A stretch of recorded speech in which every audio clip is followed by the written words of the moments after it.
Le même jour que le test de culture générale, tu vas devoir passer les tests d'aptitude. Ces tests sont là en fait pour évaluer ta capacité à raisonner, déduire et t'organiser. Tu as 2 heures pour résoudre les différents exercices, entre 100 et 300 environ. Et fais attention parce que souvent, au bout de 2 heures, tu dois plus rien noter sur ta feuille. Sinon, ta copie se fait balancer à la poubelle tout simplement. Il y a généralement 2 façons de répondre aux questions, soit directement sur la feuille de réponse, comme pour un examen classique, soit sur une grille de réponse qui sera ensuite lue par un robot. Les grilles les plus communes, ça se présente comme ça. La ligne du dessus pour répondre et la ligne du dessous pour corriger si jamais tu changes d'avis. Un truc tout simple, vu que c'est un robot qui va corriger, il va falloir bien remplir les cases. Déjà, il faut utiliser un stylo noir ou bleu foncé, pour pas qu'il y ait de doute. Mais en plus, il faut bien remplir la case. Là, non. Là, non. Ah, là, oui. Ce serait quand même couillon de planter son concours pour ça. Alors, il existe dans les tests psychotechniques, les tests d'aptitude, tout un panel d'exercices, des tests de concentration, d'aptitude numérique, d'analogie, d'abstraction. Dans la petite série de vidéos qui va arriver, on va s'intéresser un petit peu à chaque exercice que tu vas pouvoir rencontrer justement pendant ces tests, et on va essayer de les décortiquer. Aujourd'hui, on va surtout s'intéresser à la partie géométrie et conversion. Pour ce qui est du calcul, je ne vais pas revenir sur les bases des maths, parce que c'est pas forcément mon taf, et qu'il y a largement de quoi faire sur internet. Et si vous avez envie de revoir un peu les produits en croix, je vous laisse regarder la vidéo que j'avais fait déjà à ce propos. Allez, on commence avec un rappel sur les conversions. Le périmètre, la surface et le volume, c'est quoi la différence? Le périmètre, c'est en fait la distance totale du contour d'un objet. Ça va s'exprimer en mètres. La surface, ou l'aire, c'est le produit de 2 longueurs autour de l'objet, et ça va s'exprimer en mètres carrés. Le volume, c'est le produit de 3 longueurs, et ça va s'exprimer en mètres cubes. Alors bien sûr, on peut tout décliner, mètres cubes, mètres carrés, mètres, décimètres, centimètres, millimètres, etc. Alors il faut juste savoir un truc avec les surfaces. La base à retenir bêtement, c'est que une surface de 100 mètres carrés, donc de 10 x 10, c'est un ar. Une surface de 100 mètres par 100 mètres, c'est un hectare, soit 10 000 mètres carrés. Ça, c'est des formules toutes bêtes qu'il faut apprendre par cœur, parce que ça peut vous servir le jour du concours. Dans la description, je vous mets un fichier à télécharger, c'est toutes les petites formules de base pour les aires, les volumes, à connaître par cœur, qui sont vraiment incontournables pour le concours. Je vous rassure, il n'y en a pas 50, je les ai vraiment triés, mais on peut pas faire sans.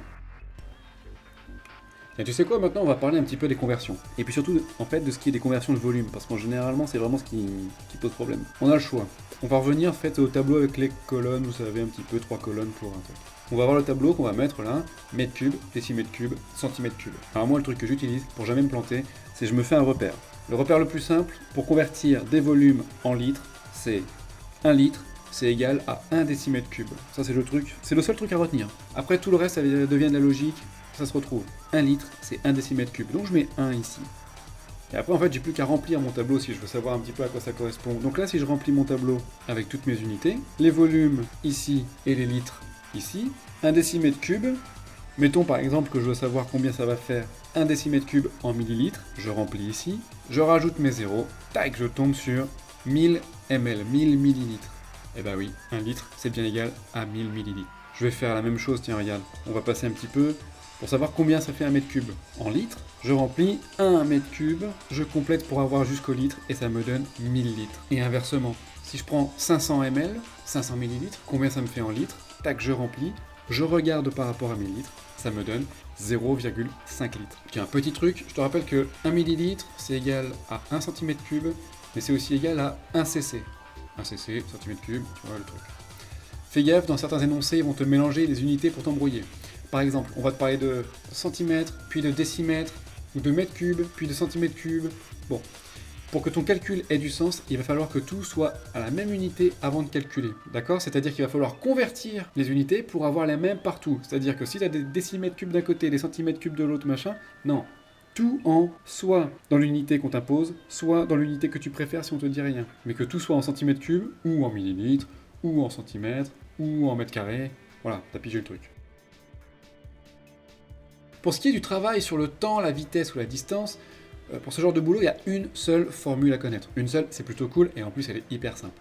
La formule, c'est vitesse, c'est égal à la distance sur le temps. Comme c'est une distance divisée par le temps, on va parler de kilomètres par heure ou de mètres par seconde. Donc il faut bien comprendre en fait que cette formule, il va falloir l'utiliser et la transformer pour pouvoir la pratiquer un petit peu. On peut la retrouver sous la forme de distance, c'est égal à la vitesse fois le temps, Ou encore que le temps, c'est égal à la distance divisée par la vitesse. Mais au final, c'est toujours la même formule. C'est toujours la même équation finalement qu'on transforme, il n'y a pas besoin de se prendre la tête. Maintenant, pour faire rapide, les trucs qui peuvent te faire gagner un max de temps. Déjà, tu n'oublies pas que pour faire 1 minute, il faut 60 secondes, et pareil, pour faire 1 heure, il faut 60 minutes. Je sais, c'est con, mais quand on calcule, on part souvent sur une base 100 et ça fausse complètement la suite. Tiens, par exemple, si je te dis de calculer 6 heures, 25 minutes, 36 secondes, plus, mettons, 3 heures, 53 minutes et 47 secondes, avec comme réponse les propositions suivantes, 9 heures, 18 minutes et 13 secondes. Réponse B, 10 heures, 19 minutes, 23 secondes. Réponse C, 10 heures, 23 minutes et 33 secondes. Bon bah, pour trouver la réponse, soit tu calcules tout, tu fais ça proprement, soit tu te concentres uniquement sur les secondes. Et genre, 36 plus 47, 36 secondes et 47 secondes, ça fait 1 minute 23. Et dans les réponses qui sont proposées, il n'y a qu'une seule réponse qui te donne 23 secondes. Donc c'est forcément cette réponse. Même si tu ne calcules pas les minutes, même si tu ne calcules pas les heures, il n'y a qu'une seule réponse possible. Donc non seulement tu vas assurer ton calcul en évitant les erreurs d'inattention, mais en plus tu vas gagner un max de temps, et ce temps ça va être super précieux pour la suite des exercices plus longs du concours. Le deuxième petit truc qui va forcément te servir pour gagner du temps, n'oublie pas qu'une heure c'est égal à 3600 secondes, et que comme 1 km c'est égal à 1000 mètres, bah félicitations, tu sais transformer des kilomètres-heure en mètres secondes. Mais si, regarde. 1 km par heure. 1 km par heure c'est égal à 1000 mètres par heure. Ok. Et comme une heure c'est 3600 secondes, 1 km par heure c'est égal à 1000 mètres par heure, c'est donc égal à 1000 mètres divisé par 3600 secondes. Ok. Et bah tout ça c'est égal à 0,277, ouais bon, 0,28 mètres par seconde. Bon alors le 0,28 on s'en fout, c'est la démarche de calcul qui va te rendre efficace pour transformer les valeurs quand on aura besoin. Tiens regarde, tu connais Christophe Lemaître, le sprinter, celui qui fait 200 mètres en 19 secondes 80. Bon, mettons 20 secondes. À combien est-ce qu'il court en km/h pour faire ça? Alors, 200 mètres en 20 secondes. Donc tu ramènes tout pour une seule seconde, hein, qu'on se mette en mètres secondes, comme ça on pourra le convertir en km/h après. Donc tu divises les deux par 20 et ça te donne du 10 mètres par seconde. 10 mètres, c'est égal à 0,01 km. Ok? Donc ça correspond en fait 10 mètres par seconde à 0,01 km par seconde.